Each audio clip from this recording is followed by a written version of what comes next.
Assalamualaikum. Today we are going to start lesson 1 of research method STA 630. Okay, तो इसका introduction, definition और value देंगे. हम research की वैल्यू बताएंगे कि इंट्रोडक्शन क्या है, डेफिनेशन क्या है, वैल्यू क्या है रिसर्च की. हम अवेयर हों या ना हों, लेकिन हमारे इर्द गिर्द जो है वो रिसर्च है ही है. Like educators, administrator, government officials, human service providers और business leader, health care professional, हर जगह पे हमारी रिसर्च अप्लाई की हुई है. हम जो है घर पे सर्विसेज जो यूज़ करते हैं, उन सर्विसेज को प्रोवाइड करने वालों ने वहाँ पे रिसर्च अप्लाई की हुई है. तो रिसर्च क्या होती है, हम उसमें से अवेयर हों या ना हों, लेकिन हमारी लाइफ में रिसर्च एक मैन, या हम बोल सकते हैं कि वाइटल रोल प्ले करती है. जिस तरह से यहाँ पे हमें बताया गया है कि रिसर्च क्या है, क्यों हम यूज़ करते हैं. रिसर्च एक ऐसा मेथड, मतलब हमें एक ऐसा मेथड देती है जिससे हमें नॉलेज मिलती है और स्किल्स, हमारे स्किल्स डेवलप होते हैं. किस चीज़ के लिए? दो चीज़ें, नॉलेज और स्किल्स. किस चीज़ के लिए? कि हम एक कोई प्रॉब्लम है, स्पेसिफिक प्रॉब्लम को हम सॉल्व कर सकें. अब यहाँ पे एक चीज़ बताई हुई है कि the study of research method provide you with the knowledge and skills. हमें नॉलेज एंड स्किल्स प्रोवाइड करती है रिसर्च मेथड की स्टडी. उसके अलावा किस चीज़ के लिए स्किल्स और नॉलेज चाहिए होती है? हमें प्रॉब्लम्स को सॉल्व करने के लिए.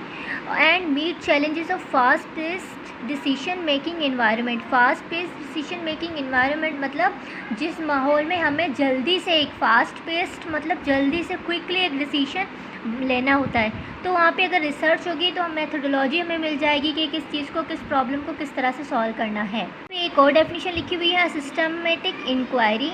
ये हमारी डेफिनेशन लिखी हुई है. Whose objective is to provide information to the problem. अब यहाँ पे क्या है, वही कि ना एक सिस्टमेटिक इंक्वायरी है जिसका मकसद क्या है, जिसका ऑब्जेक्टिव क्या है, इन्फॉर्मेशन, प्रॉब्लम से रिलेटेड इन्फॉर्मेशन हमें मिल सके ताकि हम उस प्रॉब्लम को सॉल्व कर सकें. ऑलराइट, तो पहले तो हमने ऊपर इंट्रोडक्शन दे दिया कि हमारी जो है वो आसपास अवेयर हो या ना हो, हमारे सराउंडिंग में रिसर्च है. वो रिसर्च हमें हेल्प करती है कई चीज़ों में, चिल्ड्रन को राइज़ करने में, एजुकेशन इम्प्रूव करने में, प्रोडक्ट सेल करने में, हमारा बिज़नेस ग्रो करने में, किसी तरह के भी प्रॉब्लम सॉल्व करने में रिसर्च हेल्प कर सकती है. रिसर्च एक स्किल है, एक नॉलेज है किस चीज़ के लिए, कि हमें फास्ट पेस में चैलेंजेस जो डिसीजन मेक करना होता है. उसके अलावा एक ऐसी इंक्वायरी है, सिस्टमेटिक इंक्वायरी है जिसका मकसद है इन्फॉर्मेशन देना प्रॉब्लम से रिलेटेड. अब आ जाते हैं हम डेफिनेशन पे, रिसर्च की डेफिनेशन पे. यहाँ पे ये हमारी जो बोल्ड वर्ड्स में लिखे हुए हैं definition. Research is simply the process of finding solution to a problem after through a study of analysis of the situational factor. अब यहाँ पे क्या है, रिसर्च एक ऐसा प्रोसेस है कि हम जिसमें से किसी प्रॉब्लम का सॉल्यूशन फाइंड करें. किसके बाद? स्टडी के बाद, एनालिसिस करने के बाद, जो हमारी सिचुएशन है, जो हमारा प्रॉब्लम है, उसकी हम थॉरोली स्टडी करते हैं, उसको एनालाइज करते हैं और उसके बाद उसका जो सॉल्यूशन है हम फाइंड करने की कोशिश करते हैं. वो कौन सा मेथड है, वो प्रोसेस, उसको हम रिसर्च कहते हैं. It is gathering information. हम स्टडी करते हैं, उसमें से इंफॉर्मेशन गैदर करते हैं. उसके अलावा needed to answer a question, information, वो इन्फॉर्मेशन लेते हैं जो हमारे सवाल का जवाब बन सके. और thereby help in solving a problem, और इस तरह से हमारी मदद हो जाती है प्रॉब्लम सॉल्व करने में. ओके, उसके बाद यहाँ पे कुछ लिखा हुआ है, we do not study in haphazard manner.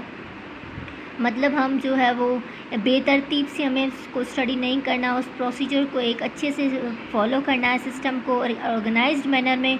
और इसके अलावा it is all the more necessary in case we want to repeat the study और somebody else want to verify our finding. इस तरह से कि ज़रूरी है कि हम हमारी वो स्टडी कोई और जो है वो जब स्टडी करें, वेरीफाई करें. और उसके अलावा यही बस मतलब ये है कि आपको उस सिस्टम को, प्रोसीजर को एक ऑर्गेनाइज्ड मैनर में फ़ॉलो करना है, हैप्पैज़र्ड मैनर में नहीं करना.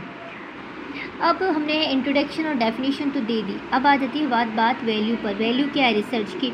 अब देखें, वैल्यू किस लिए होती है, हम रिसर्च करते क्यों करते हैं रिसर्च. हम करते हैं, जो अदर रिसर्चर्स हैं वो क्यों रिसर्च के लिए होते हैं, उनको एक डिज़ायर होती है, एक क्यूरियोसिटी होती है कि हम किसी चीज़ को जानें कि वो क्यों हुई है, किस लिए हुई है. उन चीज़ों को जानने के लिए, उनको एक्सप्लेन करने के लिए हमें मतलब उसमें से फैक्ट्स, ताकि हम आगे उनके जो आगे वाले फ्यूचर जो रिसर्चर्स हैं उनकी भी हेल्प हो सके। इसलिए एक डिज़ायर होती है किसी चीज़ को जानने की। The nature of research problem could worry.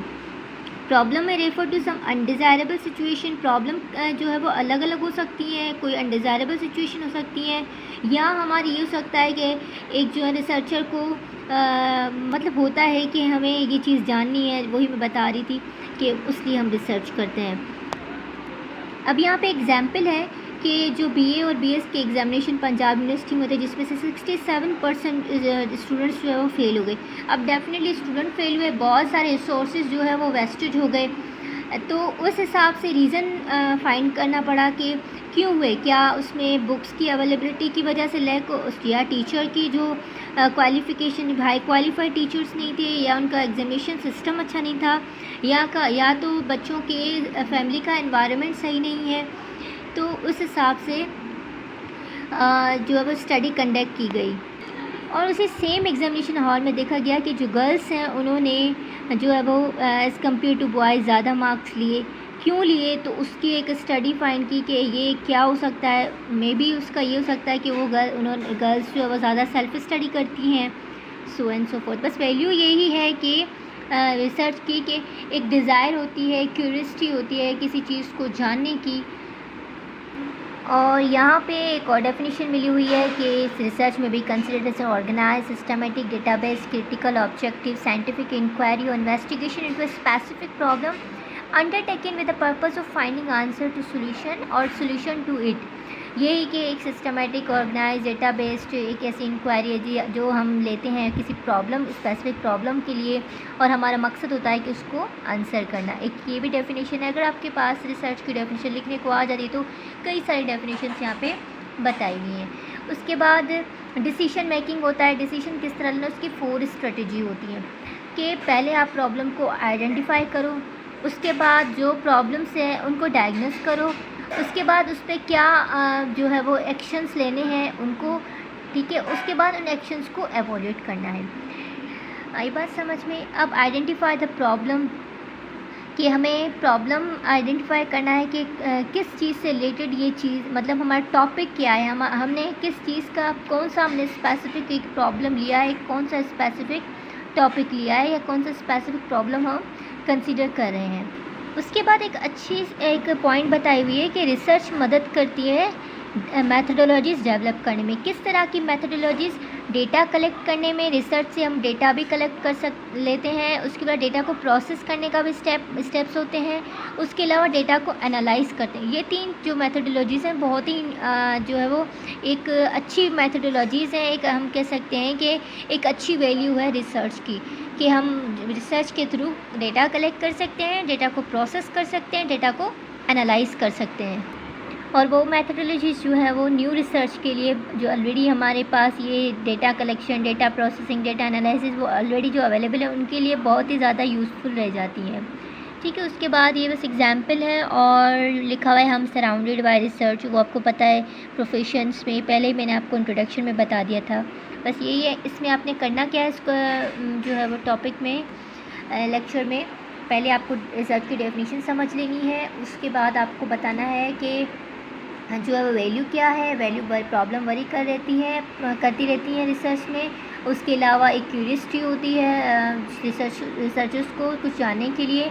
उसके अलावा हमें है कि डिसीजन मेक हम जब करते हैं तो उसमें 4 स्ट्रेटजीज़ होती हैं, इनको आगे जो है वो खोल के समझाया हुआ है। उसके अलावा यहाँ पे रिसर्च मैथडोलॉजीज़ डेवलप करने में हेल्प करती हैं। कौन सी methodologies? Collection of data, data processing and data analysis. Thank you so much.